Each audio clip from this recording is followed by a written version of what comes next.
Now the latest generation foldable phones, smart watches and so much more. It's been a huge time for Samsung. Joining me live is Tech Guide editor Stephen Fenech, who just came back from Seoul, where he attended the Samsung Galaxy Unpacked event. Steve, great to have you on the program. Samsung unveiling this latest generation foldable. Yeah, good morning, Timmy. I just got back from Seoul yesterday. Samsung decided to take this event back home, so back to their home country of South Korea, and it was for the launch of their new foldable devices, the Z Fold 5 and the Z Flip 5. Juro is going to concentrate more on the Flip 5 tomorrow, but both of them have a lot in common. Both of them have a new flex hinge, so they're both actually 2.4 millimeters slimmer. So the hinge now folds completely flat. That was one thing that these foldables didn't do until now. There was a little bit of a gap towards the hinge, but now they're a little bit more trim.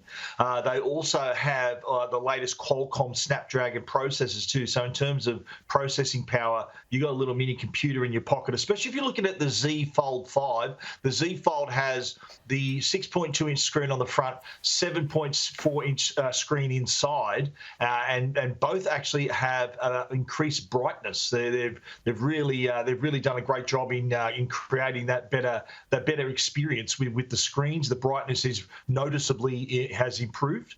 The Z Flip 5, which again Juro will touch on tomorrow.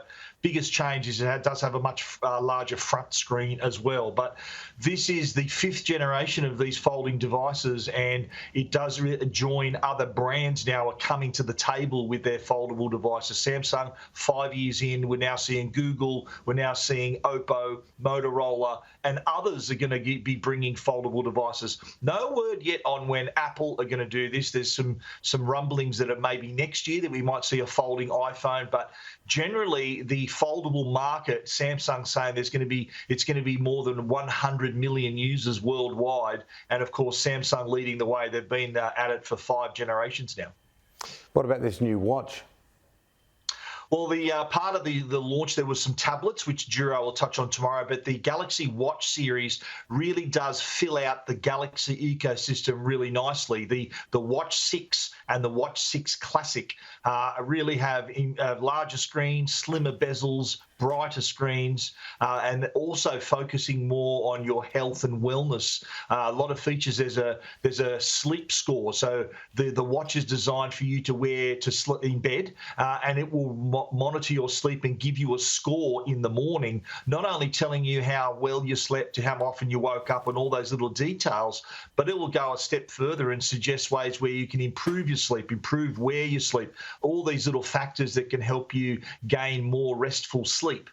It also has great fitness features as well, including an active training zone as well, because you can actually choose a zone where you want to be training to burn fat, not sugar. So it'll give you the right zone and tell you if you're going too slow, too fast, what you need to do. So it's like a little coach on your wrist as well. So they're going to be able, the folds and the flip, by the way, all going to be released on August 18.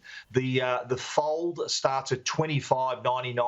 The Z Flip starts at $16.49, and the Galaxy 6 watches start at $549. The Tab S9 tablets, they start at $1,299.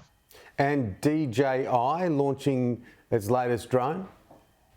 Yeah, this is just came out a few days ago. It was just unveiled the Air 3. DJI, as you know, global leader in drone manufacturing. I call them the Apple of drones. They really make some great products, and they're the leader by a mile.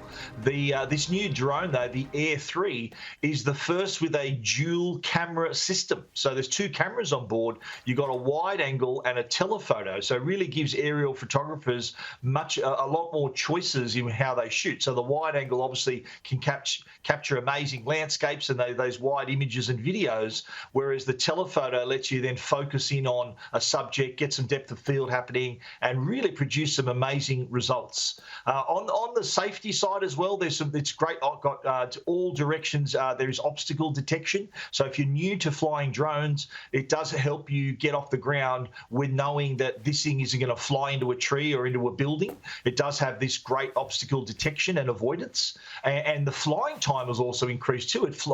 Battery runs up for up to 46 minutes, which is an incredible improvement. It's like 48% more flying time than the previous model. So they're really creating some efficiencies in the design, but also just how this whole thing runs. This is going to be a very popular drone, and starts off. It's priced at around $2,000. And mate, most importantly, from your perspective, Latrell Mitchell back last night, South Sydney. I tell you what, there are a couple of scares in there, but they got the win over the Tigers. Yeah, we'll take that one, mate. Yeah, good to see Latrell back, and played the full 80 minutes too. So yeah, that's great to see him back. And again, every time he touched the ball, he really sort of was making something out of nothing. So really good to see him back in the team. Good to see we're on the right side of the scoreboard again. And West Tigers did very well. They always play well against Souths, but we really had to work for that victory last night. But hopefully this is the start of a run for us, mate. Okay. We get us into that top four. Thanks, Steve.